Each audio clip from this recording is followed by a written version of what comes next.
አይደለም ከኢትዮጵያ ውጭ ሆና እኔ እዚሁ አዲስ አበባ እየኖርኩ እንኳን የእናቴን ናፍቆት እኔ ያውቀዋለሁ። ሁላችሁም የምታውቁት ነው። አሁን እኛን የምትከታተሉ የእኛ ቤተሰቦች አብዛኛዎቻችሁ ከኢትዮጵያ ውጭ ናችሁ እና የቤተሰብን ናፍቆት ታውቁታላችሁ እና በዚህ ልቃወምሽ አልችልም። እውነቱን ስነግርሽ እናትሽን ማግኘት እንኳን እኔ የምደግፍሽ ነገር ነው። ግን ሳሏሽ ደግሞ ምነግርሽ ሀሰን ለአንቺ ደስ የሚል ስሜት አለው። በጣም ነው የሚወድሽ።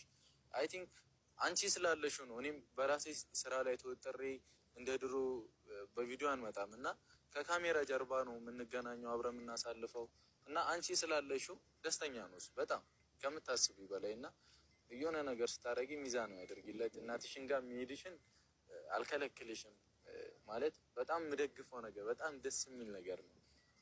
አንዳንዴ የመሬን ነው የምላችሁ ከእናቷ ጋር ካወራች በኋላ ጥሩ ሙድ ላይ አትገባም። በጣም ነው የምትናፍቃት። ይህ እንደሰማችኋት የዱባይ ጉዞዋን ልታረግ ነው እንግዲህ ሀሰን ተከትለ መሄድ አለብክ።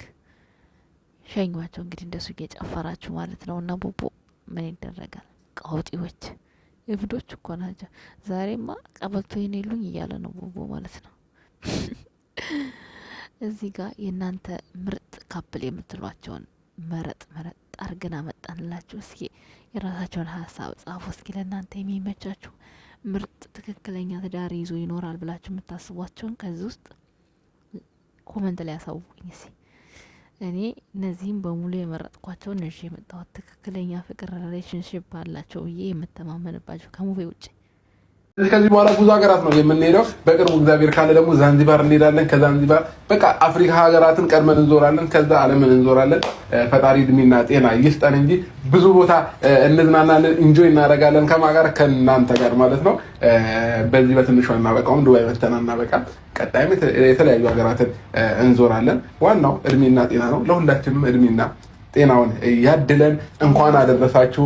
እንኳን ፋሲካ በዓል በሰላም አደረሳችሁ ማለት ፈልጋለሁ። በዓሉንም ፕሮግራማችንንም አንድ ላይ እናከብራለን። ሰዓት እየሄደ ስለሆነ እጌ ትርምስምስ አድርጊያችሁ ልሮጥ ነው። ኖ ዴይ ኖ ትርምስምስ ሳይሆን ቢመጣ እኮ ቢዝነስ ለቅልን አይደለም አንዴ ወደ ተሳከለ አራኔ በላሽ አንቺ ደግሞ ምን ሹ ይቀረኝ እኔ ካልወጣሁ እኮ በቃ ተከተል ነይ በቃ መኪና ውስጥ እሺ መኪና ጫማ ይዛጋ ነው ጫማ እሺ ጫማ ይላብና መጣሁ ሚስጥር አለው ትዳር ሚስጥር አለው እያለች ነው የሶፊያ እውነት አደረገችው መሰለኝ።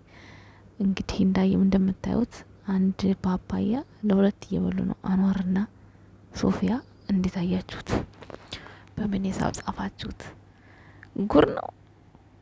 ለማንኛውም የሚመችሽ ብለናል ሶፊዬ። በኋላ ግን ድጋሚ ስብራት እንዳይመጣ ከልጅ ጋር መዳረቅ ትርፍ እንዳይሆን አንዋር አስበበታል።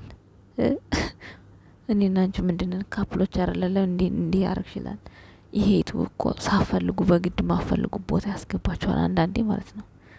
እና አሁን እሱ እኔና አንቺ ምንድነን እያለ ጥያቄ እያቀረበላት ነው። እስኪ መልሽ ጉድ ነው። እኔ እንግዲህ ምርጥ ካፕል ያልኳቸውን ይዤላችሁ መጥቻለሁ። በባህል ደረጃ ስናየው ወይናን ወርጨዋለሁ።